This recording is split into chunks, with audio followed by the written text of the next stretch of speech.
Welcome to part 3 of all of the things I wish I knew when I was a beginner gardener. These are mistakes I've made myself or things that would have just made my life a whole lot better if I knew it beforehand. So let's get into it. And if you haven't seen part 1 or 2, please go check those out because they've got some real important information in them.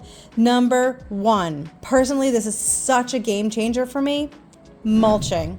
My first year gardening, I would come out to my little deck garden because that's what it was. It was on my deck, and I would water my plants every single day and say, is this going to be how it is if I want to grow my own plants? I could never leave my house. I have to water every single day.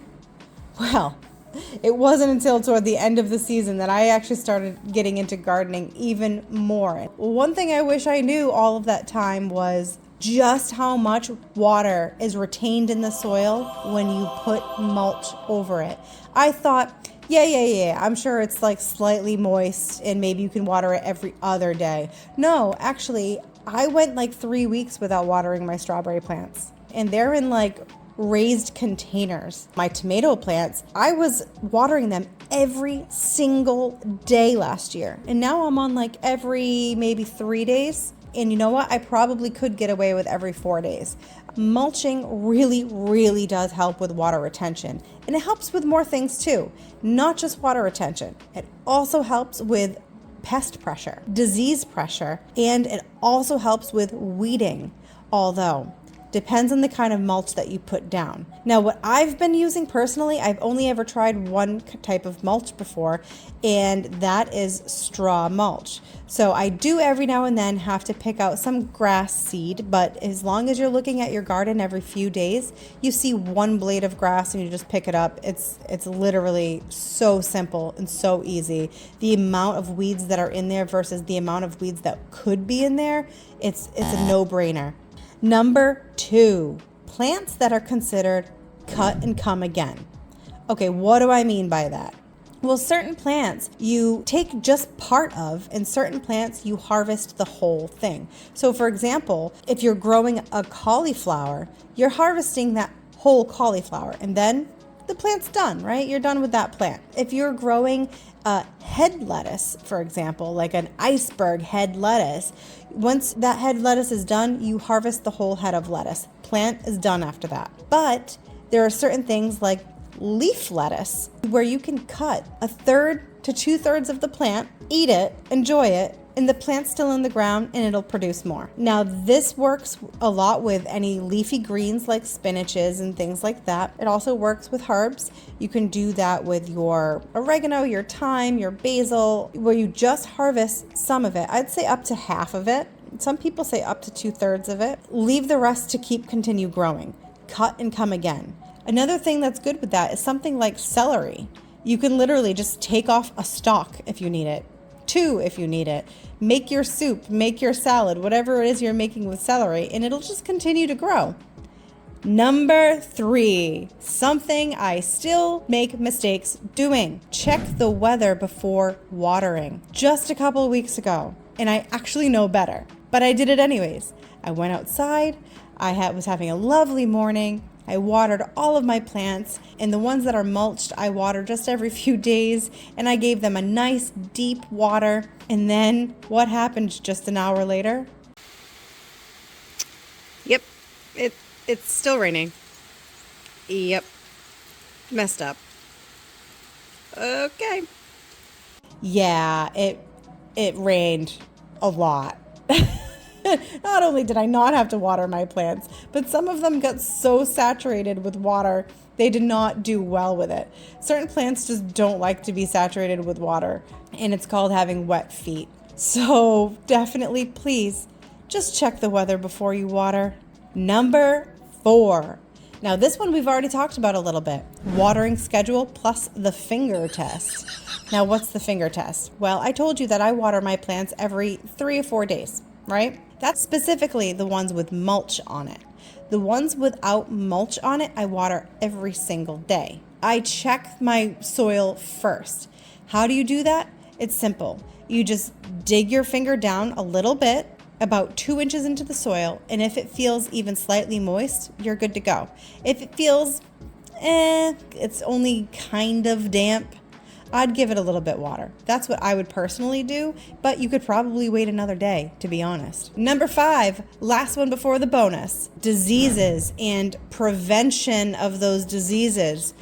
My first year growing tomatoes, I had no idea why the heck there was brown spots all over my tomato leaves. Like, what was going on? And when it started to die off, I just thought that was the plant's life cycle. I was kind of just like, oh, okay, so you get tomatoes for like a month and then it dies. I didn't know that what I was actually experiencing was blight. Now, a lot of diseases, especially fungal diseases, come from the soil.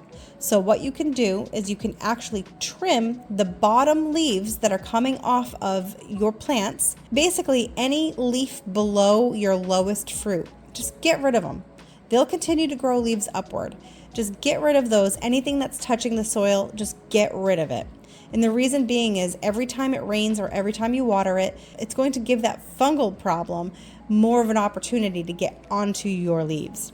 Also, plants that are in the same family are susceptible to the same types of diseases. Go ahead and watch part 1 of this series so you can know all about plant families. So if you have a tomato in this spot and it got a fungal disease, next year, put a completely different kind of plant there, one that's not susceptible to that same fungal disease. And that's called crop rotation. There's many different reasons to do it. One of them is because of disease pressure. Another one is because certain plants take certain things from the soil and certain plants give certain things to the soil. For example, beans are nitrogen fixers. So you could plant a whole raised garden bed full of fava beans, and then it's called drop and chop. You're not harvesting them and you're letting them leaf out. You don't let them produce beans. Instead, you kill them off by chopping them down and literally putting all of that plant matter into the soil, mixing it in, and that's adding nitrogen back into your soil. Okay, and the bonus tip, that's going to be exactly what we were just talking about. Nutrients.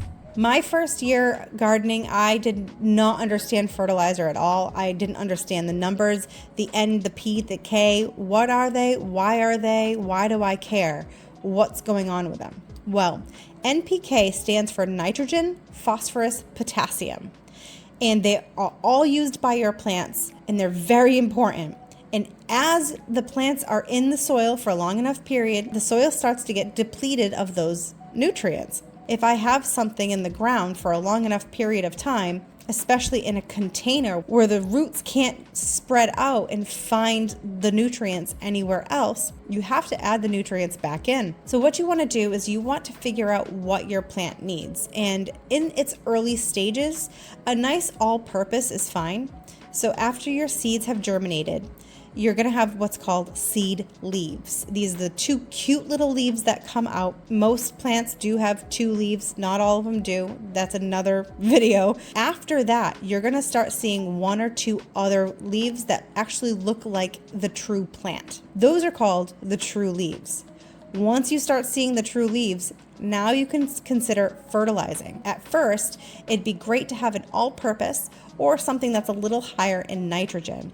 Nitrogen is what helps with the leaves and making them nice and green and strong. As the plant gets older and it starts to produce flowers and fruit, you're going to want to make sure that it has more of the phosphorus and potassium. Think nitrogen, phosphorus, and potassium as leaves, fruits, and roots. The plant will use nitrogen basically the whole time, but less and less of it as the plant gets older. And right now what I'm using is an organic granular fertilizer. I have used in the past liquid fertilizers that wasn't organic, and I don't feel like it does nearly as good of a job. That could be user error. Maybe I'm not saturating the water enough with the liquid fertilizer, or maybe it's just because it's not an organic fertilizer. I'm not really sure, but I'll be weaning that out of my use once the bottle is gone, and I'm going to stick with just the organic granular fertilizer. And right now I'm just using something that's considered an all-purpose, and I use that when they're seedlings and start showing their true leaves.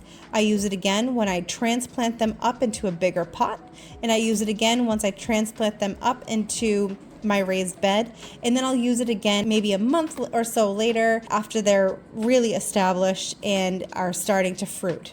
Even though it's only my second year guardian, it's my second year guardian. I'm sure I could think of so many more things, but if you didn't watch part 1 or part 2, you are missing out. There's some doozies in there. Again, these are things I've done, mistakes I've made. You're going to want to go watch those right now.